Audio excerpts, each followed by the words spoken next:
राम राम राम राम राम राम राम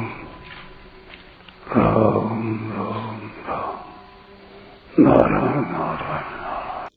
संबंध परम वचन के विषय में जिसे मैं आगे कहूंगा, मेरे सिवाय पूरा पूरा बताने वाला अन्य कोई नहीं मिल सकता। इसका कारण क्या है, इसे भगवान आगे के श्लोक में बताते हैं। न मे विदुः सुरगणा प्रभवं न महर्षय अहमादिर्हि देवानां महर्षीणां च सर्वशः। मेरे प्रकट होने को न देवता जानते हैं और न महर्षि, क्योंकि मैं सब प्रकार से देवताओं का और महर्षियों का आदि हूं। व्याख्या। न मे विदुः सुरगणाः प्रभवं न महर्षयः। यद्यपि देवताओं के शरीर, बुद्धि, लोक, सामग्री आदि सब दिव्य है, तथापि मेरे प्रकट होने को नहीं जानते। तात्पर्य है कि मेरा जो विश्व रूप से प्रकट होना है, मत्स्य, कच्छप आदि अवतार रूप से प्रकट होना है, सृष्टि में क्रिया, भाव और विभूति रूप से प्रकट होना है, ऐसे मेरे प्रकट होने के उद्देश्य को, लक्ष्य को, हेतुओं को देवता भी पूरा पूरा नहीं जानते। मेरे प्रकट होने को पूरा पूरा जानना तो दूर रहा, उनको तो मेरे दर्शन भी बड़ी कठिनाई से होते हैं। इसलिए वे मेरे दर्शन के लिए हर दम लालायित रहते हैं। 11वें का 52।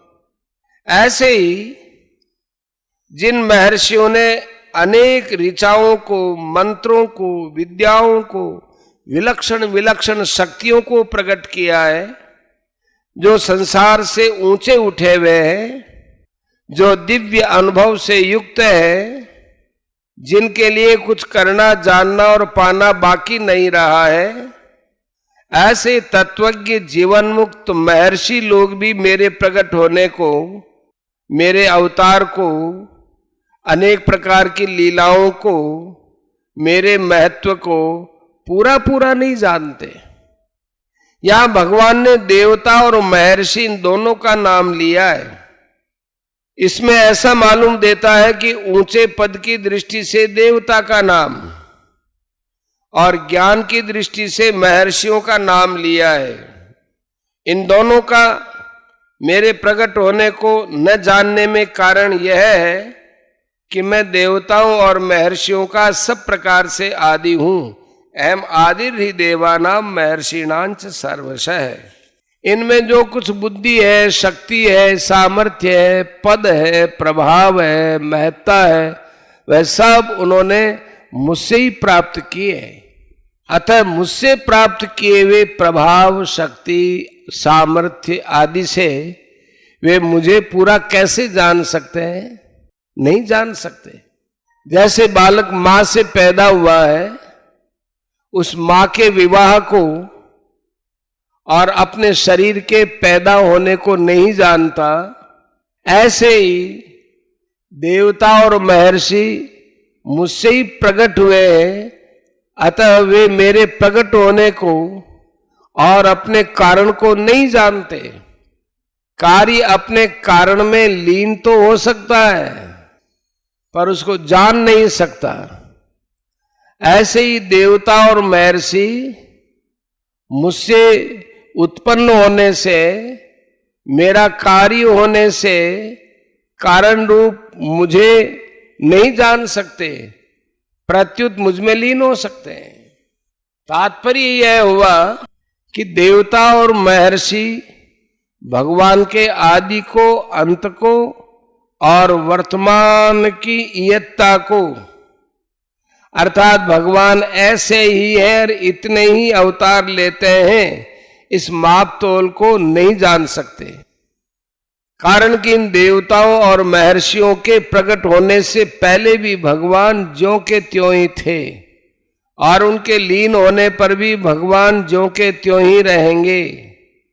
अतः जिनके शरीरों का आदि और अंत होता रहता है वे देवता और महर्षि अनादि अनंत को अर्थात असीम परमात्मा को अपनी सीमित बुद्धि, योग्यता, सामर्थ्य आदि के द्वारा कैसे जान सकते हैं?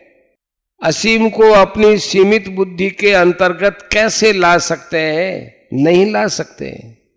इसी अध्याय के 14वें श्लोक में अर्जुन ने भी भगवान से कहा है कि आपको देवता और दानव नहीं जानते, क्योंकि देवताओं के पास भोग सामग्री की और दानवों के पास माया शक्ति की अधिकता है।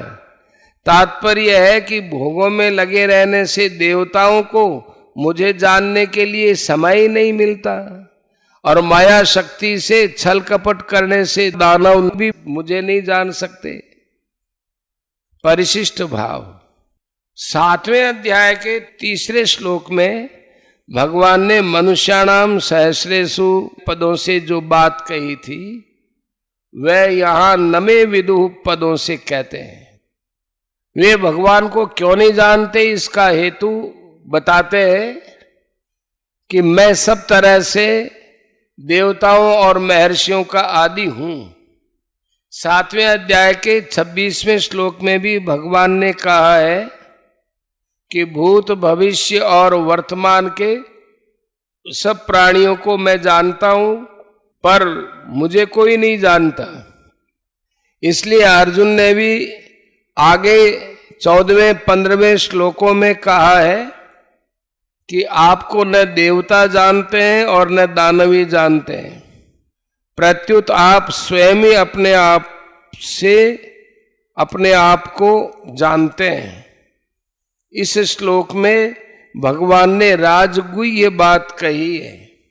भगवान विद्या, बुद्धि, योग्यता, सामर्थ्य आदि से जानने में नहीं आते, प्रत्युत जिज्ञासा के, श्रद्धा विश्वास से और भगवत कृपा से ही जानने में आते हैं।